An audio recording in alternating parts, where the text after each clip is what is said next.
There was once a man named Thomas who had 2 wives. His first wife, Clara, gave birth to a gentle boy named David.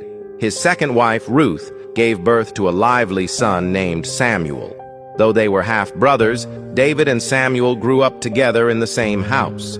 They shared toys, laughter, and even went to the same school. Clara cared deeply for David, while Ruth loved and pampered Samuel.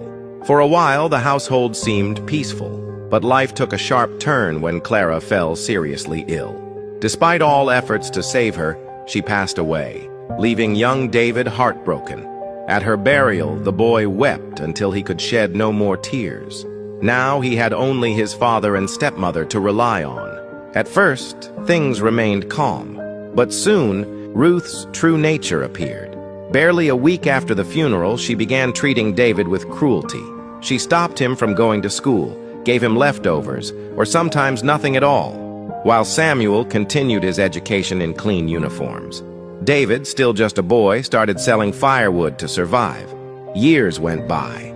Samuel earned admission into the university, while David, now 17, spent his days under the hot sun, carrying bundles of wood. One afternoon, a wealthy businessman named Mr. Harris visited the village. He was looking for a trustworthy and hard-working young man to work in his business in the city. His offer was simple: serve him faithfully for 5 years, and in return, he would give the boy enough money and support to start his own life.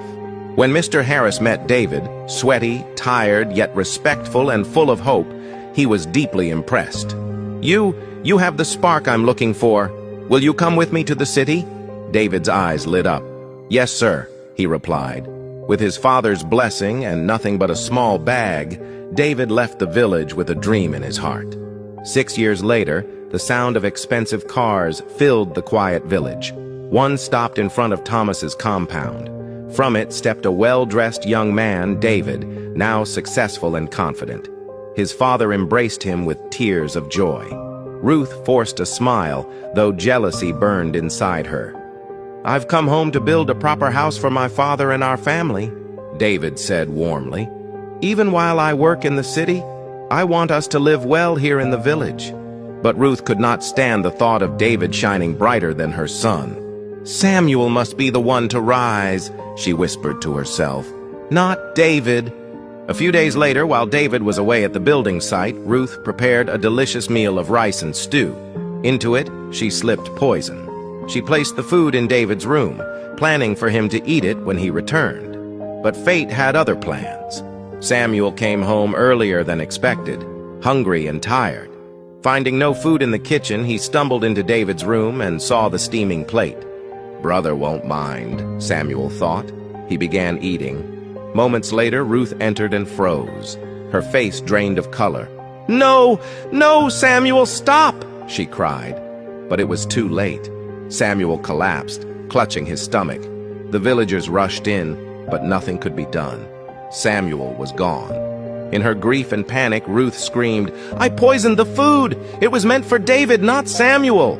The village erupted in shock and anger. By evening, the council gathered and declared Ruth banished. She was driven out barefoot, weeping, but no one pitied her.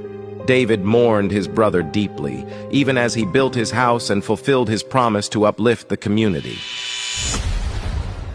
Moral of the story: what you plan for evil may return to your own doorstep. Jealousy is a poison that destroys the one who carries it before it ever reaches the target. No matter how clever our schemes may be, the law of life is clear. You cannot escape your actions. Ruth's jealousy dug a grave for her own happiness.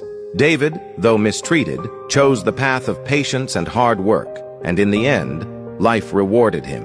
People may betray, hurt, or try to stop you, but if your heart stays clean, success and peace will surely follow. If you believe that karma is real and goodness always wins in the end, comment "I believe" and share this story with your friends to spread the lesson. May God bless you and your family with peace, protection, and success.